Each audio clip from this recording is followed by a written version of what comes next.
Hi guys, Amber D here with another how to DJ tutorial, and this time we're going to be looking at how to correct mix mistakes when recording.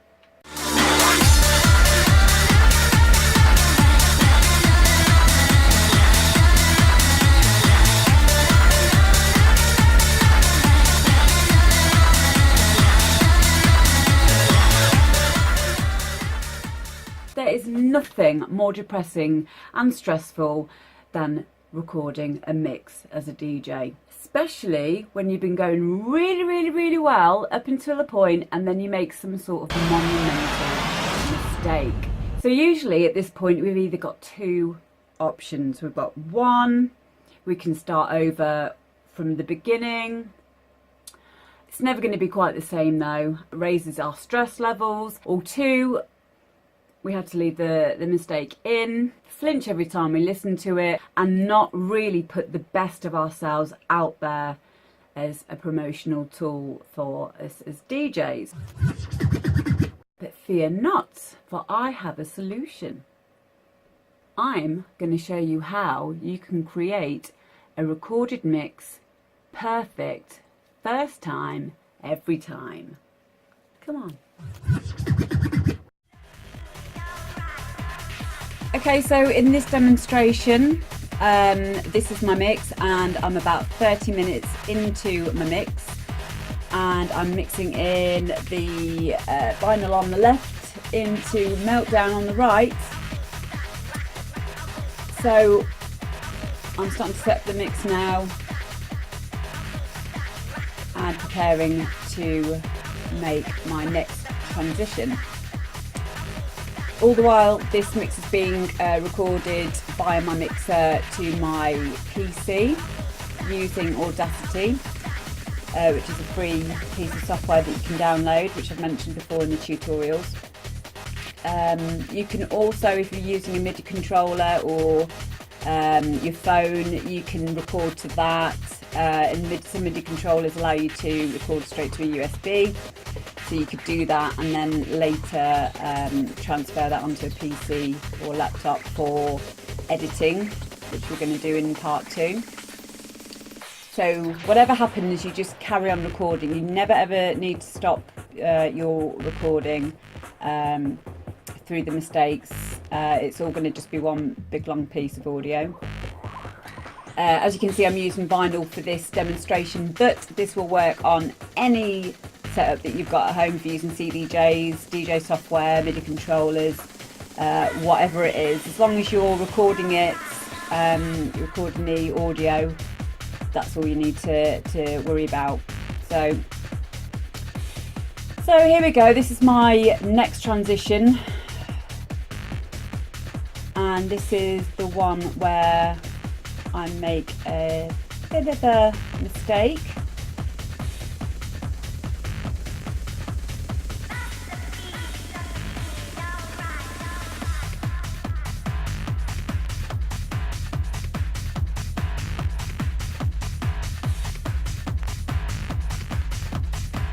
Yeah, it's gone out of time a little bit too much for me there. I wouldn't be happy with leaving that in a mix. So now, this is very important. I create at least 5 seconds of absolute silence after I've made the mistake. Stop both decks. Have a gap of 5 seconds at least silence. Now what I've done now is I've gone back to the last track just before I made the mistake and started it at the last breakdown. So record, keeping recording. You don't need to stop recording. You carry on recording. The silence is very important for later on in the editing side of things. So I've restarted the mix again from the point where I made the mistake, and I started it from the last breakdown. As you can hear, we're in the breakdown now. Now this is very important, and I'll get into why it's important later on. But to have at least a 5 to 10 second gap of silence is the key with this technique.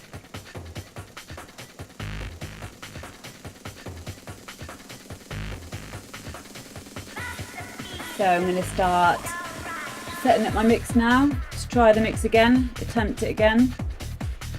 Another benefit actually of doing it in this way and actually making a mistake, not only do you get a chance to beat match it again correctly, you may find that you may have brought it in a bit too soon or maybe a bit too late.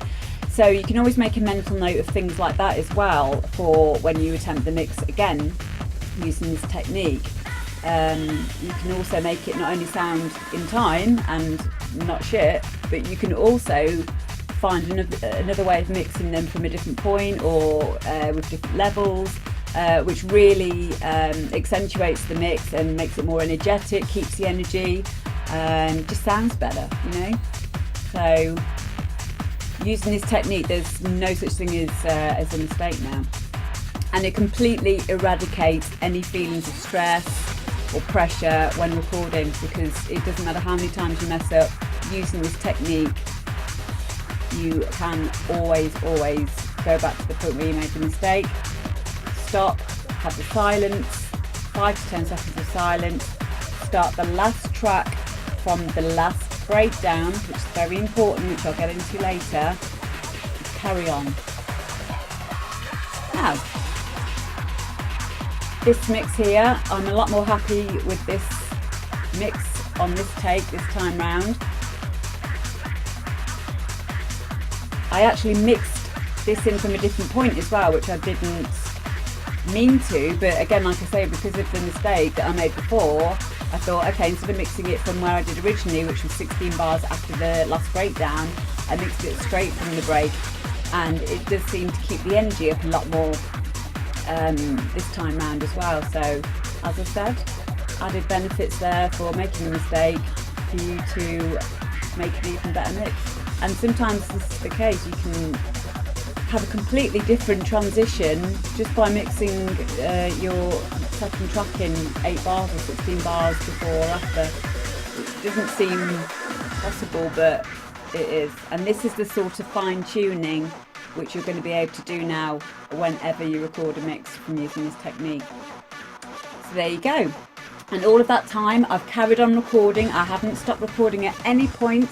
And now that I'm happy with that transition, I carry on my mix until I'm done recording. I've played enough tunes, I could go on for 5 hours if I wanted, but I've just made sure that anytime I make a mistake, I stop both records, I create a amount of time between 5 and 10 seconds of silence, start the last track before the mistake from the last breakdown, and then I carry on. Now time for part 2. Okay, so for part 2 of this tutorial, once I'd finished recording my mix, I then come onto my PC and I load up that mix, which I've saved onto my computer, into Audacity. You could use another audio editor if you want. I just use Audacity because it's free. I've used it for a while now. And it just does the job really. So there we are, Amber Vinyl Mix October Raw. Now the reason why I called it Raw is so I know that it's pre-editing. So that is the recording that I did there and then while I was in the mix with all of the silences that I talked about in part 1.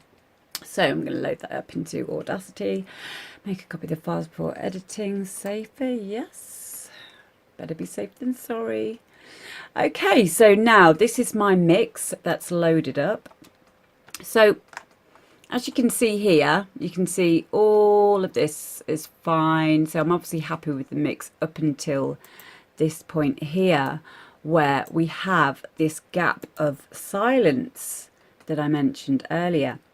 Now, this is the reason why it's very important when you do make a mistake to create one of these gaps of silence, because they're very, very easy to spot in this waveform, because we're going to be doing a little bit of audio editing now. And the other reason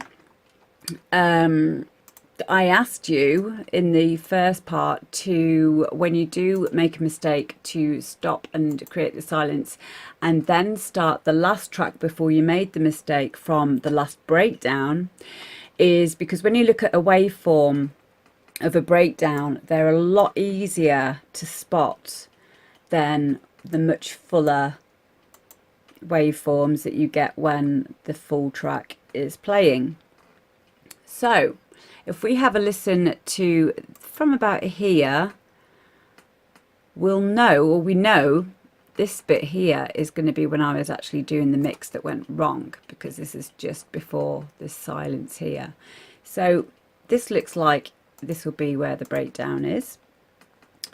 And obviously, because I stopped and then started it again from the same breakdown, the breakdown when I did the second mix is going to be here, which you can tell just by looking at them because they look very similar. So let's have a look, shall we?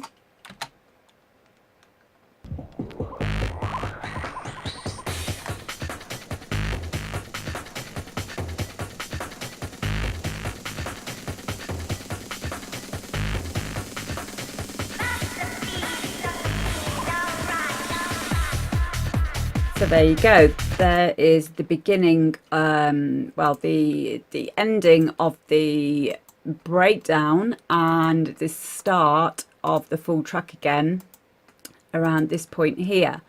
So what I'm going to do next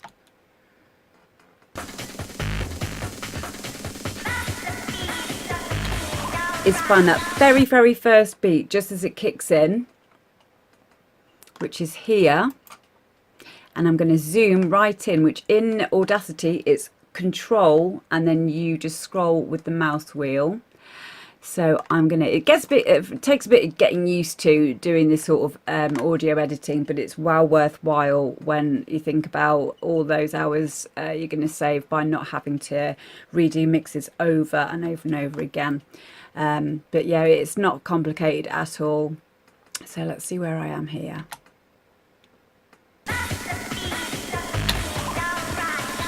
Here, so I go in, I zoom in, get as close as I can, and see this here is going to be the first beat of the bar just after the breakdown. There. So what I'm going to do is I'm going to hold and drag from that point all the way, zooming out to make it a bit easier, all the way to this area of silence that I've created here. And then I'm just literally going to delete that area there. So if we have another listen to that. There we go, so that's right at the end. And now on this side, with the second mix that I did, which I preferred from the mix mistake, I'm now going to join the two up. So here's the beginning of that breakdown, the last breakdown of this track. Scroll through a bit.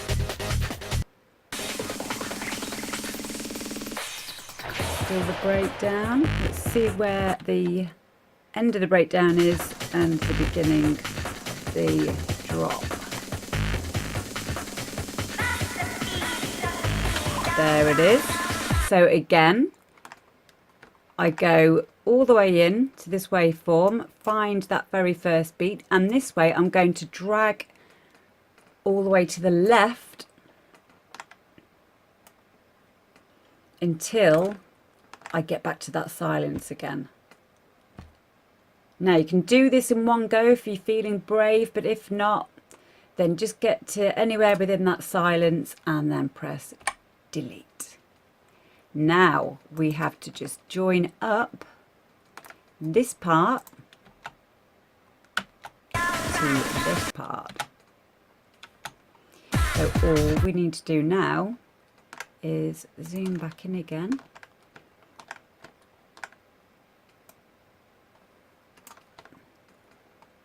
Zoom back out by pressing Control and then scrolling with the mouse wheel.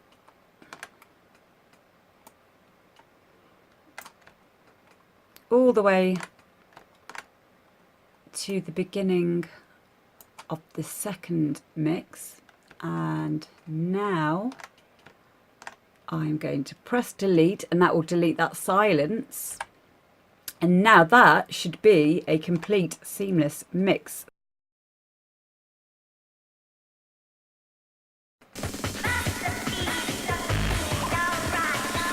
And there you have it. One complete mix with absolutely no mistakes, simply by recording the whole thing, and when you make a mistake, add some silence, go back to the last breakdown of the track before you made the mistake, and then after you finished recording, go into your audio editing software and splice them back together again. I really hope that helps, guys, and speak to you soon. Bye.